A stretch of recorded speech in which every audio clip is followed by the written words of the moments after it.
Welcome guys, I'm CADCHF. One of my followers asked if I could do a little run through of CADCHF, do a little analysis. I don't trade this myself, but thought it would be helpful and get a lot of information if I shared it for everyone. So you got a nice little impulsive wave here. Then it's been in a corrective phase at the moment, a nice little descending flag. At the moment, on this fourth touch, it's broken out of the structure. I would wait for a continuation pattern for it to break and then expect it to go upwards. Price doesn't usually move in a straight line. You would find most of the time it would retrace a little.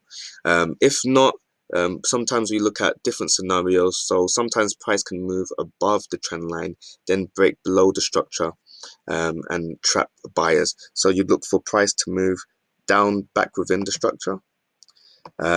Do a nice little flag here and then break down. I would target this nice liquidity void here, targeting these levels and these lows. So that was my recap. Thank you, CADCHF. Out.